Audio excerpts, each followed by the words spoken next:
Hello Dave. तो पिछली बार हमने बात किया था ऐप.जेएस में हम अपना हेड टैग जो है हम वो कैसे स्पेसिफाई कर सकते हैं। बेसिकली हेड टैग्स में जब हम मेटा देते हैं या टाइटल देते हैं तो ये पार्ट जो है हम कैसे ऐड करेंगे अपने पूरे के पूरे पेजेस में। तो इवन हमने ऐप.जेएस में भी हमने यहाँ पर हेड टैग प्रोवाइड किया, प्लस जो है हमने यहाँ पर पेजेस में जो हमारे इंटरनल पेजेस थे उन पेजेस में भी हमने हेड टैग प्रोवाइड किया जो कि एक दूसरे को ओवरराइड कर रहे हैं रन टाइम पे। आज हम बात करेंगे डॉक्यूमेंट के बारे में। बेसिकली जैसे कि अगर यहाँ पे आप देख रहे हैं कि यहाँ पे अंडरस्कोर app.js है, सेम इसी तरह जो है next.js एक और फाइल देता है जो आपका देता है वो अंडरस्कोर document.js। तो एक document.js सबसे पहले हम बना लेते हैं, तो इसको हम पहले सेव कर लेते हैं इस फाइल को। तो ये फाइल जो है आपका सेम हायरार्की में रहेगा। जैसे कि यहाँ पर अगर आप देख रहे हैं कि यहाँ पर app.js है तो सेम इसी हायरार्की में ही हमारा document.js भी बनेगा। तो यहाँ पर हम न्यू फाइल बना लेते हैं अंडरस्कोर डॉक्यूमेंट document.js। ठीक है। तो बेसिकली यहाँ पे जो ये document.js है वो करता है क्या। document.js जो है वो आपको पूरा पूरा स्ट्रक्चर दे देगा जो कि आप अपने स्ट्रक्चर्स को ओवरराइड कर सकते हैं। जो आपका यहाँ पर HTML में जो आपका स्ट्रक्चर आता है, तो एक बार सबसे पहले हम अपना कोड रन कर लेते हैं। कोड रन करके उसके बाद से हम चेक करते हैं। तो जैसे कि आप यहाँ पे देख रहे हैं कि मैंने अपना कोड रन कर दिया है। ब्राउज़र में जाते हैं और रिफ्रेश करते हैं। अब यहाँ पर जो हमारा डॉम का जो स्ट्रक्चर आ रहा है, बेसिकली अभी लोड हो रहा है। ओके, इंटरनल सर्वर एरर आ गया। लेट्स चेक कि ये इंटरनल सर्वर एरर क्यों आया। ओके, माइट बी ये डॉक्यूमेंट्स की वजह से। मैं डॉक्यूमेंट जो है अभी के लिए डिलीट करता हूँ। ठीक है, इस फाइल को भी डिलीट कर देते हैं और उसके बाद से दोबारा से, क्योंकि हमारा जो डॉक्यूमेंट जो था वो अभी ब्लैंक था जिसकी वजह से यहाँ पे ये एरर थ्रो कर गया। उसको चाहिए कि जैसे कि हमारे ऐप.जेएस है, ऐप.जेएस में हमने कुछ कंटेंट जो डाल रखा था सेम जो है कुछ उसको उसमें भी कुछ बेसिकली रिटर्न आपको करना पड़ेगा। अगर रिटर्न नहीं कर रहे हैं तो उस केस में ये जो है एरर थ्रो कर देगा।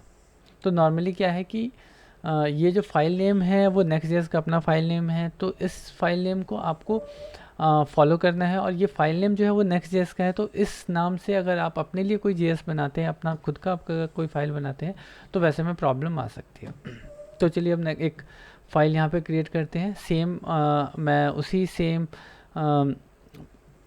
डायरेक्टरी में बना रहा हूँ जहाँ पर हमारा यहाँ पर नेक्स्ट यहाँ पर जो हमारा ऐप जेएस जो है वो बना हुआ है। तो अंडरस्कोर डॉक्यूमेंट CUMENT.document। ठीक है। सो अंडरस्कोर जो हमारा डॉक्यूमेंट जेएस है इसमें बेसिकली आपको एक क्लास बेस जो है यहाँ पे कंपोनेंट बनाना पड़ता है। ठीक है।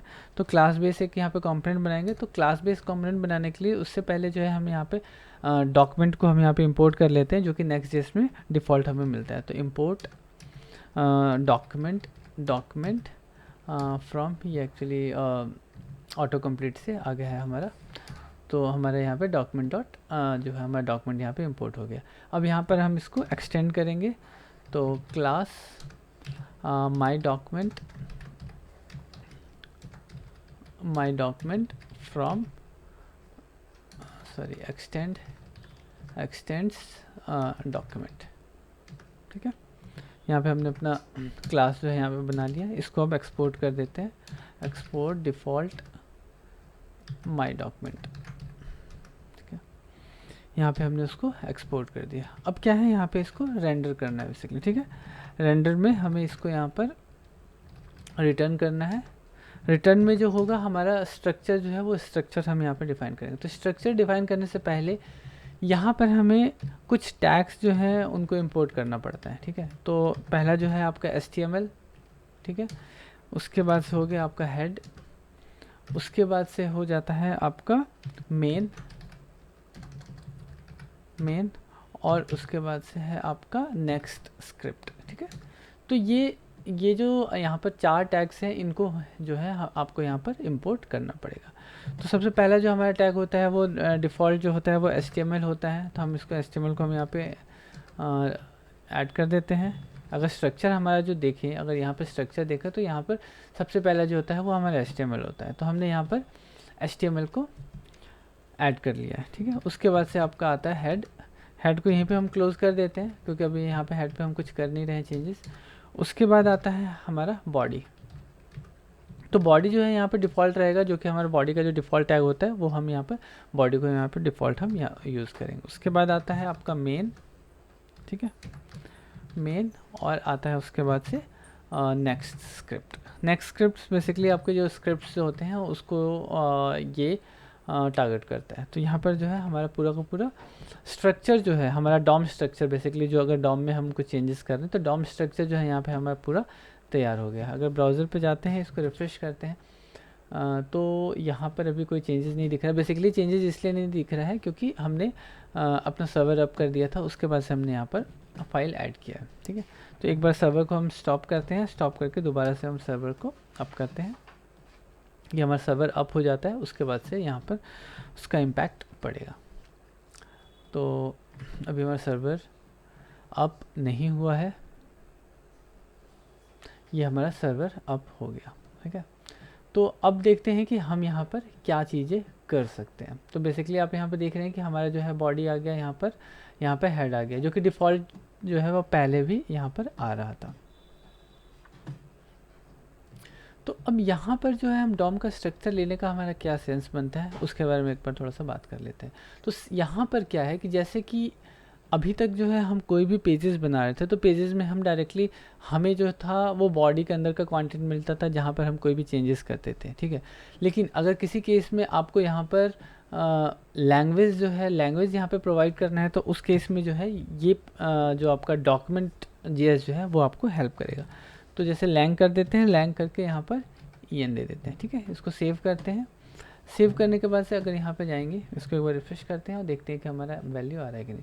तो जैसे कि आप यहाँ पे देख रहे हैं कि यहाँ पर लैंग EN जो है यहाँ पर आने लगा है। तो इट्स मीन कि हमने जो यहाँ पे चेंजेस किया है, बेसिकली हमने जो डॉम स्ट्रक्चर में जो चेंजेस करने की कोशिश की है वो चीज़ें जो है अब यहाँ पर रिफ्लेक्ट होने लगा है।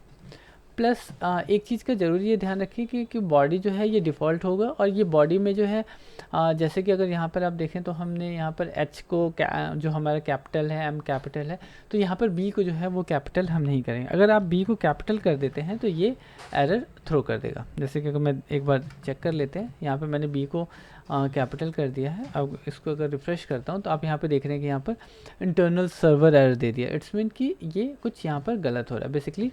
तो यहाँ पर जो बॉडी है, बॉडी आपका डिफ़ॉल्ट रहेगा। बॉडी जो है उसको इंपोर्ट करने की ज़रूरत नहीं है, और ना ही उसे आप उसको कैपिटल लेटर में उसका फर्स्ट लेटर जो है कैपिटल, जैसे कि हम नॉर्मली कोई कंपोनेंट जो है इंपोर्ट करते हैं तो इंपोर्ट करने में हम जिसको कैपिटल करते हैं वो चीज़ें हम यहाँ पर नहीं करेंगे, ठीक है। प्लस अब आगे इसमें बात करें तो वैसे एक तो हमने समझा कि यहाँ पर जो है HTML में अगर कुछ चेंज कर रहे हैं तो वहाँ पे हम प्रोवाइड कर सकते हैं। प्लस जैसे रिएक्ट में होता है कि पोर्टल्स होते हैं, वैसे यहाँ पर भी अगर आप कोई ओवरले वगैरह अगर यूज़ करना चाहते हैं वो चीज़ें आप यहाँ पर कर सकते हैं। जैसे कि अगर मैं आपको दिखाऊँ तो डिव, ठीक है, डिव को यहाँ पर क्लोज़ करते हैं, और क्लोज़ करने के बाद से यहाँ पर क्लास नेम ओवरले, ठीक है, ओवरले, इसको मैं सेव करता हूँ। तो सेव करने के बाद से जब इसको हम रिफ़्रेश करेंगे तो रिफ़्रेश करने के बाद से अगर आप यहाँ पर देखेंगे तो बॉडी में अब जो है यहाँ पर ओवरले यहाँ पे आने लगा है। तो इस टाइप्स की जो चीज़ें होंगी वो सब चीज़ें जो है हम यहाँ पर डॉक्यूमेंट JS में करेंगे। बेसिकली क्या है कि जैसे आप कोई इवेंट फायर कर रहे हैं, इवेंट फायर करने के बाद से आपको कोई ओवरले वगैरह दिखाना है तो पोर्टल वाला जो काम होगा ना, जैसे रिएक्ट में पोर्टल होता है, वो चीज़ें जो है यहाँ पर ओवरले, यहाँ पर उन नए डॉम्स को आप इंट्रोड्यूस कर सकते हैं और उसको अलग तरीके से आप यहाँ पर हैंडल कर सकते हैं। सो आई होप डॉक्यूमेंट जो हमारा डॉक्यूमेंट का स्ट्रक्चर है, डॉक्यूमेंट JS जो है वो काफ़ी क्लियर हो गया होगा। उम्मीद करता हूँ कि जानकारी पसंद आई हो तो वीडियो को लाइक और चैनल को सब्सक्राइब करना ना भूलें। नेक्स्ट एपिसोड में हम बात करेंगे हमारा जो पेज है उसको ऑप्टिमाइज़ करने का। बेसिकली जो हम उसमें इमेजेस जो यूज़ करते हैं तो इनको जो है हम ऑप्टिमाइज़ कैसे कर सकते हैं अपने पेज पे। तो मिलते हैं फिर अगले एपिसोड में, तब तक के लिए बाय बाय।